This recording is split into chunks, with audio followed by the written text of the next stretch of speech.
side, ref! Welcome back to another episode of In From The Side on the Real Rugby channel. I'm here with my co-host and best brosif, Matthew Rhodes. Matt, welcome back to the show. Hello, bud.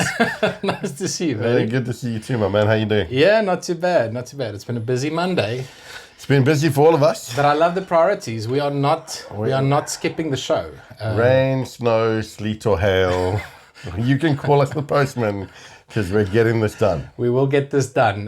We've been getting a lot of great feedback over the last couple of weeks. We've been selecting our fantasy sides from all across the globe in the professional era. So we really just looked at the professional era and picked our fantasy sides from South Africa, New Zealand, Australia, England, France, Wales, Ireland, and today we are doing Scotland after a great victory against Wales over the weekend. Well, great victory. They left it a little bit late, but they got the job done. It was to be expected, I think. The result was expected. Wales turned up the weekend before, had a good showing against Ireland, but I think their consistency of not playing well showed again over the weekend. And Scotland, to their credit, a good win. Yeah, absolutely. So keep the conversation going. We'd love to hear from you. We got a lot of great feedback from the Welsh and Irish fans. So this is a bit of a challenge to the Scottish fans. Tell us what you think about our selections. Again, we have to stress this is the professional era only. So from August 1995 onwards, we are selecting our best fantasy Scottish side. Yeah, pro era. Pro era.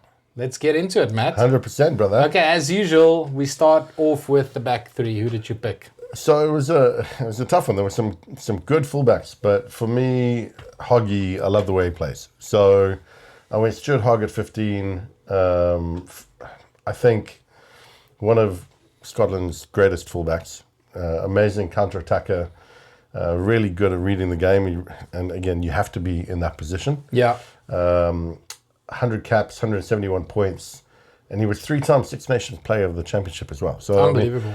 I mean, he was outstanding. There just seemed to be one other gear that he could have maybe gone to that I just think he left on the pitch maybe once or twice. A couple of drop balls, there were a few errors along the way where you thought maybe he wasn't as sharp, complete as he could be. Yeah. But take nothing away from the man, he was amazing. Yeah, 100 tests. So for me, 100 tests. So I went with Hoggy at 15.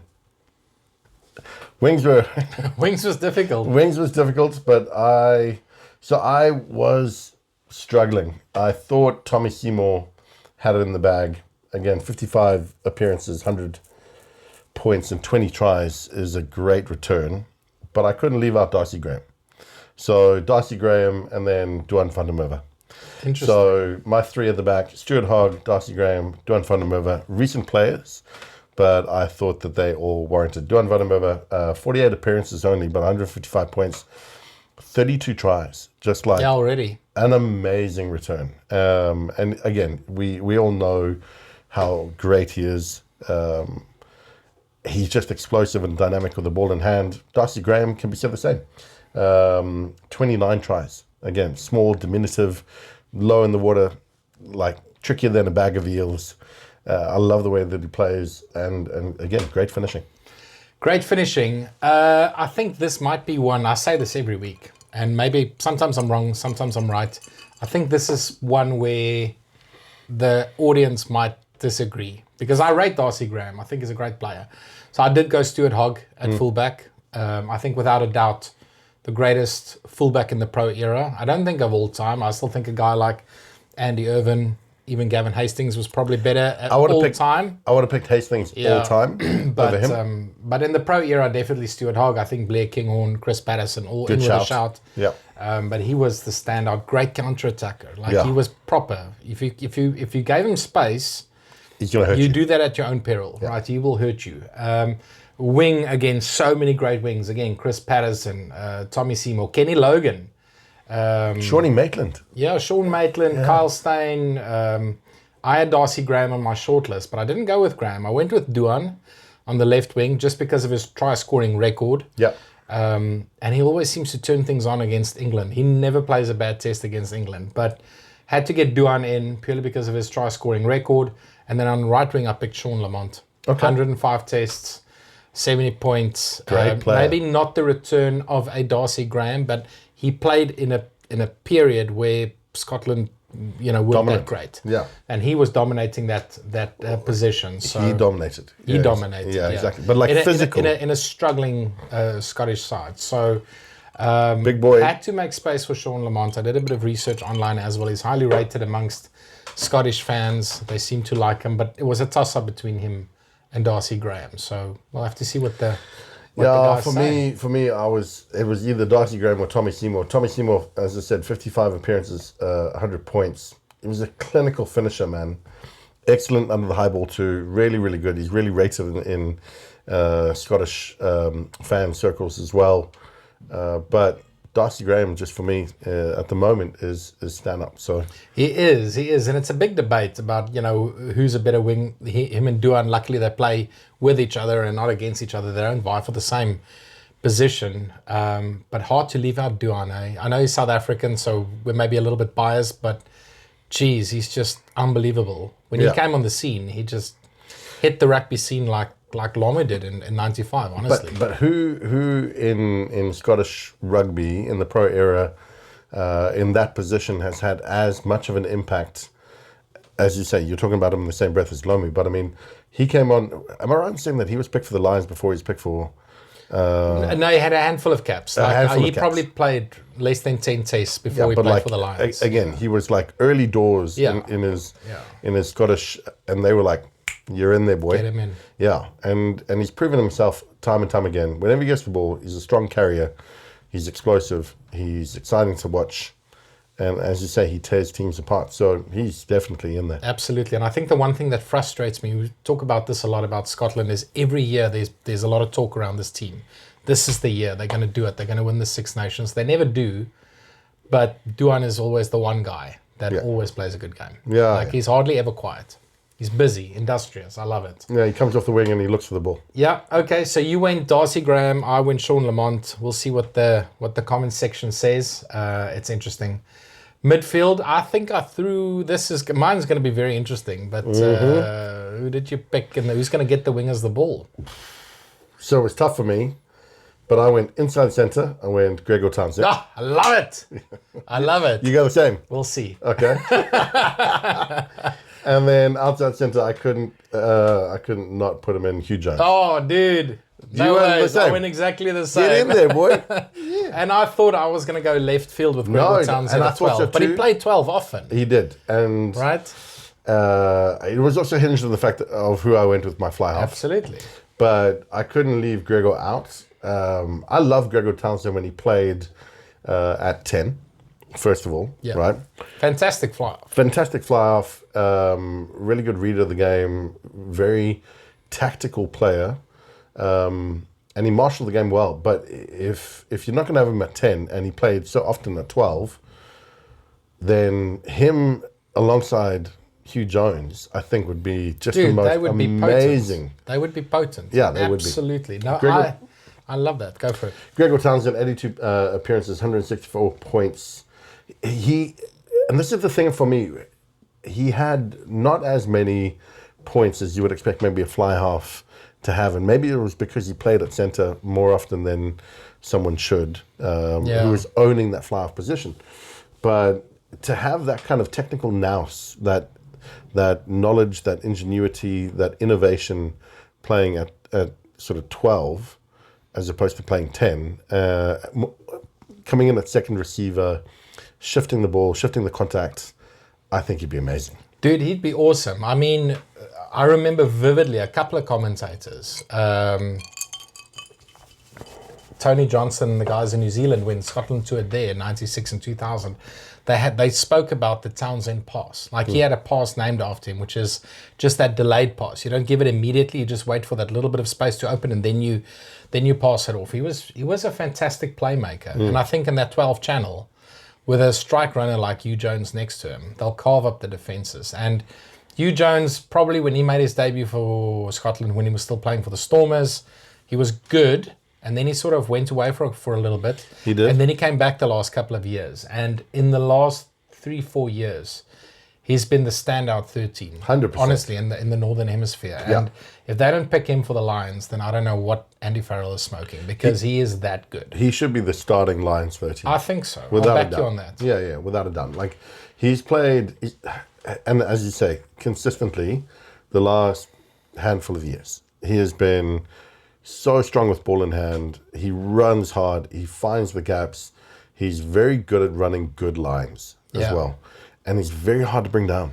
Yeah. Very hard to bring down. No, So he's strong. So, again, if you've got Gregor Townsend at 12 with the Townsend shuffle, or the Townsend pass, as you were saying, and just delaying that, and you've got Hugh Jones running a particular angle or line, coming in and taking a gap, unstoppable. Dude, I'm so happy. You know, usually I get frustrated if we pick the same players, but I thought I was going to come with a left field selection in the midfield, and we picked this. I mean, there's some great players there. Chris Harris, Tui Palutu, Alan Tate. Andrew Henderson as well. Yeah, remember Alan Tate, who played for the Lions in 97? He played a lot of league. So maybe that's why, you know, he wasn't really considered. John Leslie. Nick DeLuca. There's some good names. Amazing. But I love that combo. Yeah, me too. I would pay to watch that combo live. You and me both, brother. Absolutely. So nice. I'm glad that we went the same way.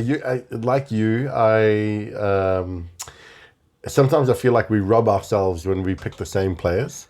But it's also confirms what you think. Yeah. We're supposed to be debating. We're supposed to be like hashing it out. But the reality is, Gregor Townsend at 12 is an amazing pick. I'm sure we're going to get to some positions where we will debate. Loose forward and lock, definitely. But yeah, I'm happy with that. And can I just stress to the folks at home watching this, we'll get on with the video now, but we don't see each other's teams before we record this. We say this every week. Like, we go in blind. So it's always interesting to see when we... no KY. We go in raw, and then we see what happens. Nice. Okay. Who'd you go in with the halves? Halves, I think it's not a surprise that Fly Off I did go Finn Russell. Even though he kicked 0 from 3 against England. That didn't sway my decision making. I still think he's a class and a half above any guy next in line. Like, he is the only guy that I can think of in the greater scheme of things, you know, going further back than the pro era, was John Rutherford, who played for Scotland in the early 80s. He reminds me a lot of him, running fly off, attacking fly off, played flat. I thought Dan Parks was a good shot as well at 10, but like Rutherford would... Mate, to be honest, I didn't even have Dan Parks on my list. That's how dominant I think Finn Russell was in that. I had Craig Chalmers, you know, he was good for 10 years in the 90s, but... For me, Finn Russell, and I've gone the same, which is why I concur. Finn Russell is the most creative 10 I've seen out of... If it was going to be Gregor Townsend, it was going to be Finn Russell. So Gregor, when I was growing up, I loved him at 10. Yeah. But we've got them both at 12. Yeah. So for me, it was like, well, then it's Finn Russell. So the one thing I've got to give Finn Russell credit for is his passing game. Like, 100%. He's got the best skip pass. Like, his skip pass is flat. It's direct. It puts players into space. It's a thing of beauty. Honestly, his 100%. passing game is fantastic. So I went Finn Russell at 10. That's a no-brainer. Scrum off was a little bit more difficult because you had a lot of players playing 60, 70, 80 tests, similar sort of careers. Gary Armstrong, I thought, was really good. He was a legend of the game. Ali Price, British Lion on the recent tour. Greg Laidlaw, you know, he kicked for Scotland as well. Brian Redpath, Andy Nicol. There's so many guys. But I went with Mike Blair. Okay. I think his longevity... maybe I was a little bit biased towards the guy who played the most tests, but I think he was consistently good for a decade in the 2000s, and I quite liked Mike Blair. But it's a toss-up, to be honest. You could have gone Blair, you could have gone Armstrong, you could have gone Price, you could have gone Laidlaw, you could have gone Redpath. So any one of those 5 scrum halves, I think, is good enough to be in this team. I just went Mike Blair. Fair enough, brother. For me, again, as I said, Finn Russell, 85 appearances, 415 points. The creativity, one of the best 10s in World Rugby, capable of changing a game like this as well. Yeah. And as you said, that pass is just super sexy. So I went with him. And then for me, I went Greg Laidlaw. Yeah. So 76 appearances, Great player. 714 points. And I know a lot of that is because of his kicking. But just masterful goal kicker, tactician. Like, he read the game very, very well. But it could have been any one of those other players as well. Yeah. But for me, it was his points tally that we've had other people turn around to me and go, points is not a definitive sort of underpinning of whether someone is good or not. But 714 points in international test rugby stands out. But now you think about it, Finn Russell, not really a renowned 90% kicker. Neither is Gregor Townsend, neither is Stuart Hogg. So you play a guy like Laidlaw that kicks the points, takes a lot of pressure off your fly off on your inside centre. Yeah. They're just free to play the game. So it makes a lot of sense. Yeah, I like it. And that's why I went that way. I mean, he was a very passionate player as well, as most nines are, but you could tell that man like wore his heart on his sleeve. He bled for that jersey. I've got a very vivid memory. Sorry to the Scottish fans to bring this up. World Cup quarterfinal 2015 against Australia. The Aussies get a penalty that should never have been a penalty. Marius Hubert, who is it? Was Hubert? Craig Hubert was the referee. Great referee. Well, except for that game. It's the game where he gave a penalty to Australia and then ran off the field after the final whistle. And I just remember the interview with Greg Laidlaw, who was captain, and he was just shattered. Like, he didn't even know what to say because he knew they won that game and it was taken away from them. So, yeah, very passionate guy, great player, loved him. Great guy, and he's in my team. Let's get into the scrum. Who'd you go with? Loose forward. Loosies. Loose forward was very difficult because I think there's a couple of guys in the current squad. A guy like Rory Dodge, which again, if we have this conversation 10 years from now, he'll probably be in the mix. I just don't think he's had enough caps. You know, I looked at John Barkley, Kelly Brown, Jamie Ritchie in the current squad. He's up there. Rob Wainwright, who I really liked in the 90s. He was great. British Lion in 97. Matt Fagerson, again, you know, he's there. He's had 50 caps. There's so many guys. But I went, on the sides of the scrum, I went Hamish Watson. I think at his peak, he was great. A defensive powerhouse. A great jackler of the ball. That 2021 Lions tour, he was highly rated. Like, he went on that tour because a lot of people thought he was the best loose forward in the Six Nations. So I think at his peak, he was great. Don't know why he's not being picked right now. Obviously a bit of a loss of form and other players coming through. But I picked him. On blindside, I went Jason White. I really liked him. Tackling machine, like one of the hardest tacklers. Defensive monster. One of the hardest tacklers you'll see, right? Yeah. And I don't think he gets the credit he deserves. Plus, he can cover number 8 and lock, right? So he's the Peter Steff type loose forward that can cover more than one position. So I went Watson, I went Jason White, and at number 8, I went Simon Taylor. Okay. Which maybe is a little bit left field, but again, he was around for a decade, played well over 60 tests. I know that within Scottish circles, he's highly, highly rated. Versatile as well. Plays 8, plays flanker, plays lock. Exactly. So, you know, he brings you that versatility. But I think number 8 was probably a little bit of a toss-up because when I did my research, so many of their loose forwards could cover flank and number 8. I know. It's like, then who do you put where? But I think Simon Taylor he could play flank, but he was actually an out-and-out 8. Do you know what the thing I found as well is that the loose trio could play flanker, lock, or 8, but the locks all played lock. Yeah, just play lock. That's it. That's it. They didn't have any versatility. If you're a lock, you lock. That's it. Okay. Tall, lanky, which made guys. picking the bench really difficult. Very difficult. Yeah. I know. Anyway. That's my Lucy's. Yeah, Who did you go with? So I went with John Barkley at 8. So strong, 76 appearances, 35 points, very versatile, intelligent. He could play flanker and he could play 8. So I've got a bit of versatility there. And then, like you, I went Hamish Watson and I went Jason White. Oh, nice. So okay. Hamish Watson, 59 appearances, 40 points, explosive ball carrier and tackler. He was really key in Scotland's resurgence as they were coming through, getting better as a team as well. 2021, I think he was Six Nations Player of the Championship. He was, and he became a Lion, yeah. Yeah. And then Jason White, 77 appearances, 20 points.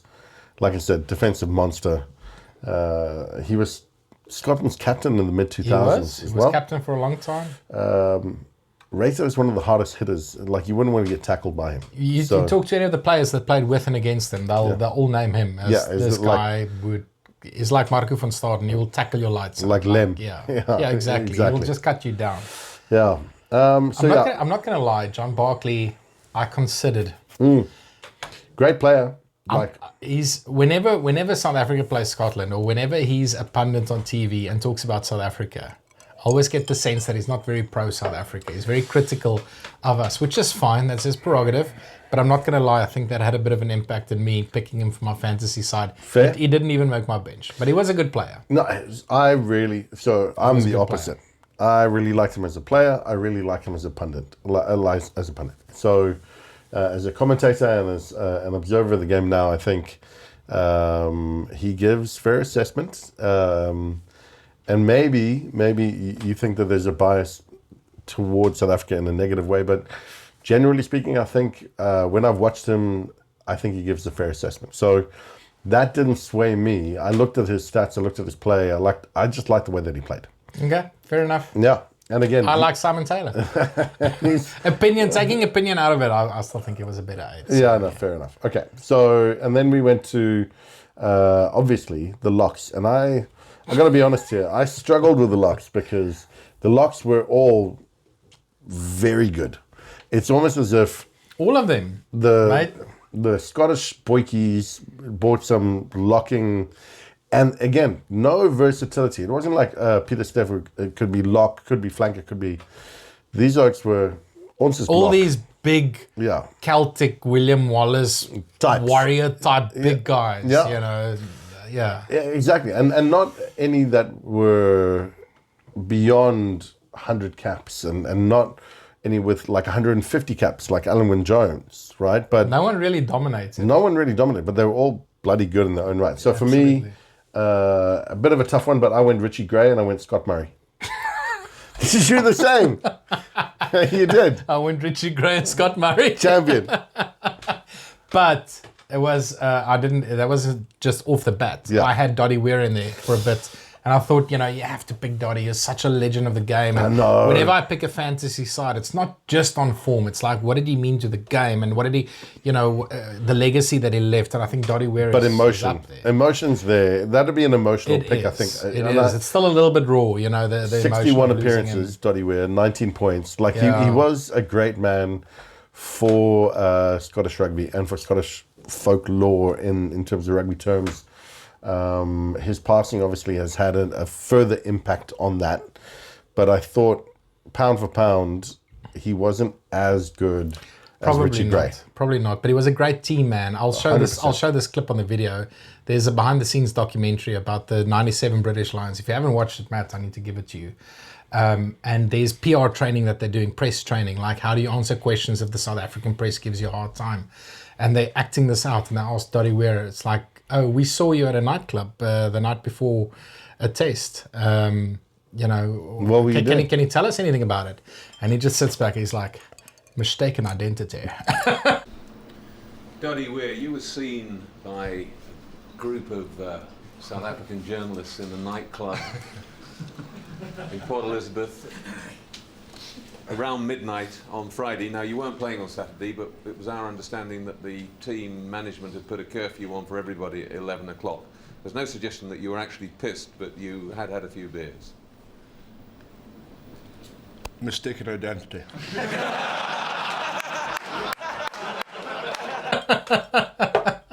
I love that. It was the best thing, and everybody just pissed themselves. So, obviously a character of the game, old school legend. But for sure, I had him in there. Nathan Hines, Alistair Kellogg, Jim Hamilton, Grant Gilchrist, Johnny Gray. And I debated this for about 10 minutes. I'm like, who was better, Johnny or Richie Gray? I got so I got caught up because I was going to go Richie Gray, Johnny Gray. Yeah. And we talked about this often, I like a good locking combination. Yeah. And what better locking combination than brothers? And actually, Johnny Gray's got more appearances, more points than his butt. But I do think Richie Gray's the better lock. I think if you look at a lot of the forums and what Scottish fans are saying, they're like, Johnny Gray aspired to be as good as Richie Gray. Yeah. And that's sort of what I went on. But again, Scott Murray, I think maybe the pick of the bunch. Yeah. He's just a giant of the game, legend of the game. His ability in the line-out was outstanding. And he was very mobile for a big bugger. Yeah. He was very, very But mobile. again, he played in a period where Scotland wasn't really that rated. They had some difficult years when he played, and he was always one of the standout players. Yeah. Giant of the game. Jim Hamilton, Yeah, physical enforcer. Also good good pundit now as well. Love his show. Yeah, love his show. Shout out to you, Jim. If we had any shot of doing anything with you, Jim, we would have picked you in our fantasy side. 100%. 100%. We'll see. Let's see. He's I don't know a if good we lad, still see this. and I think he's very fair in his assessments You as know, well. but that's why I love Jim Hamilton. Like, he loves South African Africa. rugby. Yeah. He loves the Springboks. He loves our players. He loves going to South Africa and talking to the fans. I saw a thing the other day where he was on his show with Andy Good, and Andy Good was giving South Africans stick. Like, and maybe we deserve it because we cannot talk about 4 World Cups enough, right? And he was just defending us. Jim Hamilton was just like, well, mate, Win more. yeah, it's great for them. Yeah, exactly. Like, we have nothing to brag about, just, they're not that arrogant, they're just confident. But He's a Anyway. good bugger. He a great speaks guy. well, and I really like his pod. And if you haven't watched it, go and take a look. Yeah, So, absolutely. But for me, Richie Gray and Scott Murray. Scott I'm happy Murray, with that. 87 appearances, 15 points, great lock. Both of them, just great locks. Both of them very athletic as well. So very mobile, very, like for tall men, able to get around the park. And Richie Gray could jackal, like turnover balls. He was great He was in at there. that. Like, he was a tall guy, but he could contest at the breakdown, which was fantastic. Nice. Okay. Who'd you go front row? Front row was really difficult again, similarly to Locke. Loosehead for me is a no-brainer. And if you didn't pick him, we're going to have words. But Tom Smith at Loosehead, I think he revolutionized Matt, don't give me that look. Tom Smith is the only right answer. Right? Not Roy Sutherland. No, there's no way. Sorry, this is a hill I will die on. But we'll get to that. Tom Smith. I went Tom Smith. I think...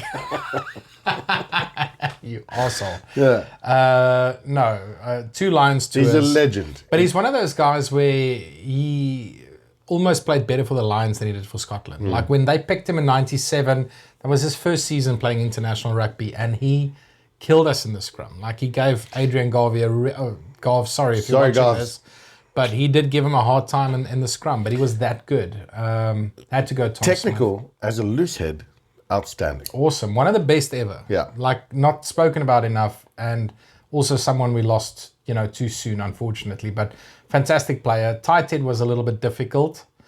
I had Xander Fagerson in there. I had Vierpianel in there, but ultimately I went with Ewan Murray. Okay. I think Ewan Murray was, again, scrummaging powerhouse. I wanted tight head to do one thing and one thing only, and that's scrum. And again, he played for over a decade. And he was one of the strongest scrummagers. So I really liked Ewan Murray. And then at hooker was really difficult because initially I had Gordon Bullock. And then I did a bit of research. And a lot of people in Scotland said Stuart McAnally was actually one of the best hookers they ever had. He just was plagued by injury. But ultimately I did go with Ross Ford. Again, 110 tests. He played for 14, 15 seasons. Just a legend of the game. Maybe there's a debate on whether he was as good as Bullock, but he had the longevity. He had a fantastic career, and I think he deserves a bit of recognition. So Nice. yeah, I went Smith, Murray, Ford. Cool. Well, Tom Smith, as you said, 61 appearances, 30 points. He's a true legend of Scottish rugby. He played a massive role in the 1999 Five Nations winning team as well. And he was stand-up for the Lions in 97 and 2001, so he definitely gets the crack in. Absolutely. I also went Ross Ford. So Ross Ford, 110 appearances, 25 points, most capped forward. We always talk about hookers and their longevity, but you're only able to create longevity if you do the set piece and you do the right things right. And he was very good at that. So To play at that level, I hope I got my stats right, but he played from 2004 to 2019. I think so, That's like 15. That's 16 seasons. Yeah, Right. 15, 16 To years. to do that, and we spoke about Kean Healy last week, to do it for that long, mate, you're doing something right. He was brilliant at the You're set doing piece. something right. He was brilliant at the set piece, and that's what you want your hooker to do. So fair play to you. He gets the shout. Absolutely. Okay. Tight. And then tight head, I went VP. Really? Okay. So maybe a bit of maybe a boyky shout, but I thought he's been a great servant for Scotland rugby. 61 appearances, 15 points. He's a scrumming machine. He was awesome. yeah. He's one guy that went overseas and played for another country that I thought he could have been cover Springbok. Yeah. He was good enough to be a Springbok. Yeah. And so I thought that he deserved a shot. Like you said, there's some amazing names that he came up against, but I always enjoyed watching him play. And given the context of the others that were in the same frame as him, my heart pushed him forward. Yeah, but also if you know South African, you know South African players, and if you know where VPNL hails from and who he played for, it's the most unlikely place for him to land up is in Scotland and play for Scotland, because he's from the Free State, he's a Free State boy, like proper Boertjie, and he went and played for Scotland. But he did bloody well. He had a good season. Career. Career, yeah. But 9 seasons, 61 tests. Great. Did awesome. Can't fault you. It I was think a- between him, Ewan Murray, and Xander Fagerson, it was a tough. toss-up between the three of them. Exactly. And for me, as you'll see on my bench, I went one way and then the other. So for me, VP got a shout, but Ewan Murray, 66 appearances, 10 points, also a powerhouse in the scrum. It could have been him, but my heart led with VP. Okay, so let's get to the bench. Nice. Who did you pick? My bench, Did you pick 23? I hope I picked 23. I got to check this. Okay. So I went Gordon Bullock. Okay. Yeah. Alan Jacobson. So, and then Xander Fagerson. Got it. So those are my front three coming on. Then maybe a little outside, but I went Jamie Ritchie. Okay. So Jamie Ritchie, Good player. a modern leader, breakdown menace. He's really key at the breakdown. Like he's got so much energy. I think he would be fantastic to come on, off the bench. And then your man, I went with Simon Taylor. Nice. Okay, Yeah. so he did make the squad. So Simon Taylor makes my squad. 66 appearances, 30 points. He's a world-class athlete. he was so awesome. A world-class great. athlete, brilliant in defense. And the thing I loved about him is that he could play 8, flanker, and lock. So I looked at him as my start, but I preferred him on the bench because of that versatility. If someone goes down, because I didn't go with an out-and-out lock. Like if one of those boys, Richie, who else did I pick in my... Scott Murray. Scott Murray or Richie get injured in my game, I need him to go on and play lock. So Yeah, I know. So that versatility was the thing that picked it for me. And then Mike Blair comes on to replace him 9. And then one person that we haven't spoken about, but I think is just one of the most outstanding players in Scottish rugby law, Chris Patterson. So 109 appearances, smiling because you got him on your bench as well. 109 appearances, 809 points. Mr. Versatile. He's Scotland's all-time leading point scorer. Yes, he can is. play fullback, fly half, and wing. So that versatility for me. And then your boykie makes my bench, Sean Lamont. Oh, nice. Yeah, so he came Nice. on, but big, powerful, consistent, but because he could play centre and he could play wing. Yeah, he could play centre. I almost picked him at centre. Was it? And then I'm like, no, wait a minute. Gregor Townsend, Yeah, New yeah. Jones. That's Yeah, yeah. potent. That's potent. So yeah, so Gordon Bullock, 75 appearances, 20 points, solid in the line out. Again, the set piece is important and you need someone to come on. Alan Jacobson, really tough, his nickname was Chunk. Anyone who's nicknamed Chunk or Ors or Ox. Or Beast. The old beast. Put them in the scrum. Xander Fagerson, what can we say about the boy? 73 appearances, 15 points. Not only is he a really good scrummager, but really good with ball in hand. He carries the ball really well. He's strong. I love watching him play. Every time he's got the ball, I'm He's excited. great. Yeah. He's great, dude. And then Jamie Ritchie, we talked about. Simon Taylor, again, outstanding. Mike Blair, Scotland's most complete scrum half, I would think. Send him on in place of Greg. Yeah. And then the two boys, Chris Patterson, who Mr. Versatile, and then Sean Lamont. No, I dig it, dude. Not that different. And again, same as last week. A lot of guys you started, I picked on the bench and vice versa. So you'll see some familiar faces. My front row bench, I went Xander Fagerson at tight head. Yeah. I think he's the next best after Ewan Murray. Unfortunately, no space for VPNL. But again, could have been any one of them. They're all three great tight heads. Vipia, you lekker ding. Vipia, yeah, fuck you, Vipia. At that's loose so head, good. my loose head's a little bit left field. I did go Piers Koeman. Okay. So didn't pick Vipia, but went with another South African. And it's hard for me because I love Piers Koeman too. I like Piers Koeman. You know what? I never thought he would become a Springbok, but he's done so well for Scotland. Strong scrummager, very strong in the tight loose, great defender, does the basics well, and he scored some tries, which And by all accounts, he's other a good guys boykie. haven't done. So fair play to you. and he makes his own biltong here in Scotland. So yeah, he's got his own biltong shop. And does am I right in saying him and Duan have just gone into business doing whiskey together? Maybe wouldn't I think. surprise me. I think if I'm right in saying Can you turn Brandewijn into whiskey? Brandewijn for the pain. They'll find a way. If I'm right in saying I saw Duan's wife, who's the social media editor for their new business, they've gone into business together doing Nice, whiskey. nice. Okay. Shout out to them. Good luck to Yeah, maybe we go to that launch and it yeah. goes better than the Bomb Squad Lager launch. But anyway, so I went Piers Koeman, Xander Fagerson, also went Gordon Bullock. I do rate McAnally, but I think Bullock again, longevity, great player, good at the set piece. Now, I also didn't pick a lock. Similarly to you, I thought, oh shit, I don't have a lock. But I've got Jason White in the team. I've got Simon Taylor in the team. Yeah. Either of them will have to see the game through and move to lock. Right? Yeah. And either of them can do it. So I did go with Matt Fagerson Okay. on the bench because Fair. he can play number 8 and flank. So he gives you a little bit of versatility. But I really, really rate him. As part of the current squad, he's one of the unsung heroes in that team. I really do like him. And then I also went Jamie Ritchie. Nice. So he makes my bench as well. Great player, great servant of the game.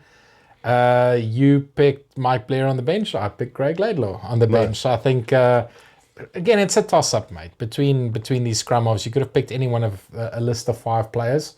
But I think Laidlaw was good. And if Finn Russell is struggling with a kicking, you bring him on put with him on. 20 minutes and he'll win you the game. Excuse me. And then no real fly-off or midfield cover, admittedly. But I did go Chris Patterson because he has played fly-off. Can play fullback, wing. Can probably play centre. He can probably play scrum off. He's done it all. Deserves a mention. Deserves to be part of this team. Played over 100 tests. So pick Chris Patterson. 809 points. Yeah, legend, Like- dude. Absolute legend. I remember he kicked something like 30 kicks in a row in international rugby. It's some ridiculous record where he just didn't miss for 5 games in a row. Didn't miss a kick. Legend. He was really accurate. And then a little bit left field, I went Blair Kinghorn. Can cover fly off, can cover fullback.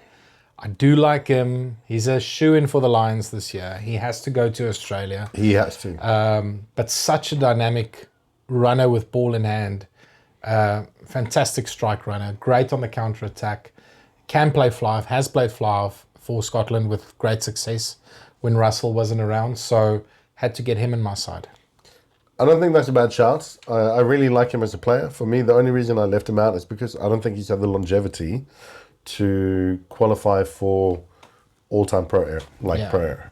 Okay. So, but like, there's no denying his capability and skill set, his versatility to play different positions, and he's a really good, smart rugby player. Yeah. Yeah. Absolutely.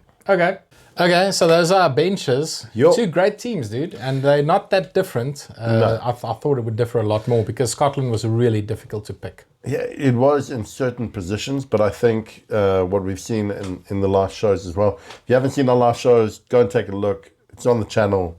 Really, really good. But what we've seen... If you have to say so yourself, man. If I have to say so myself, there's a lot of opportunities for you to give us shit. Yeah, that's why it's great. Yeah, but the thing that I've seen consistent is the ones that you've picked and that have been on your bench have been the ones that I've picked. Yeah. Yeah, so... Yeah, that happens all the time. Yeah. So we have to coach this team to actually win the Six Nations and win a Grand Slam because they've been promising it for 25 years now and they haven't delivered. So who will be the coaching team that gets them to lift that cup? For me, there's only one, and that's Ian McGeechan. Yeah. So, one of the greatest minds in rugby history, he coached Scotland to their last Grand Slam in 1990. Masterminded multiple Lions tours. Fantastic coach. So I thought he was a shoo-in for coach. Yeah. My assistant coach is player coach. So Gregor Townsend gets the nod as assistant coach because I think he's very attack-minded, great coach at the moment. He needs to take them one step further, I think, than what he's delivered so far because he's got good players around him and he needs to find that secret sauce to, because again, you keep talking about this and we keep discussing it. Every year there's this kind of hype around this is the year. Well, then fucking make it happen, right? He has to make it happen, but that's my frustration with this team is finding that secret sauce. But that's why he's my assistant coach. It's not his job to find the sauce. So that's why he goes in behind Ian McGeechan, and I think the two of them, formidable. Maybe. I do agree with you on McGeechan. He was awesome. Won a Grand Slam. Coached the Lions on, I think, 4 tours. And he won 3 of them. Amazing. 2 of them. I can't remember. But he beat South Africa in 97. He beat Australia in 89. Just a legend, absolute legend of Scottish rugby. So, yeah, no-brainer. Can't fault you there. But for his backup as assistant coach, I went with his longtime partner in crime, Jim Telfer. Okay. So forwards coach in the 90s, ex-Scotland player as well, legend of Scottish rugby. That 97 documentary, I need to give it to you so that you go and watch it. It's awesome. There's a speech, This Is Your Everest speech. Fucking gives you goosebumps, dude. Like if that doesn't get you to run through a brick wall. And you talk about that secret sauce. Gregor Townsend, great coach, but he hasn't been able to find it. Andy Farrell has found it with Ireland. Rassie has definitely found it with South Africa. Something's missing in Scotland where Gregor Townsend, and I think the pressure's up now, right? He needs to win something to see it through to the next World Cup. McGeechan and Telfer got the results. They won Grand Slams. They went and coached the Lions and they were successful. They won the 5 Nations in 99. So I just went with that combo. I think they were formidable. Fair call. I didn't know enough about him as an assistant coach to pick him, but I really liked Gregor Townsend. I like Gregor Townsend's attacking flair that he has. He is very attack-minded. Yeah, as a coach. And so a bit of almost Tony Brown-esque in an assistant capacity. I think him coming in and giving that Felix Jones, Tony Brown kind of sort of creativity with Ian McGeechan kind of leading the pack and giving that kind of leadership and direction from a strategic perspective, I thought was the reason I went that way. Yeah. But I can't fault you. Well, Matt, we can only dream. We will never know, right? Because this is a bit of fun. For sure. Great team, buddy. I really enjoyed this. This it feels like a little bit of an end of an era. This was our series. This is the last one that we did. We're not going to do another video like this unless you guys really ask for it. We might do we want to do a best Japanese or best Georgian side of the pro era? Maybe the RGs, I don't know. But for now, this is the last one that we've done. We hope you enjoyed the series. If you haven't watched all the other teams that we selected, go and have a look at our channel and all the videos that we posted over the last couple of weeks. We've done all of the big teams. You'll really enjoy it. And we also have the British Lions coming up this year. So I'm sure at some point we'll discuss a potential squad that's going to go to Australia. We're super amped for that. But for now, we hope you enjoyed it. We are going to come back next week with some new content. We've got some great ideas. We're going to continue doing this format, but doing it a little bit differently. So you'll have to tune in next week again to see what we have up our sleeves. Matt, thank you very much. Bud, always a pleasure. And cheers, to the buddy. folks out there, please give us a like and a subscribe. Click the little notification button at the bottom of the screen. Follow us on YouTube, Facebook, Instagram, TikTok, and we'll see you again next week. Cheers. Cheers.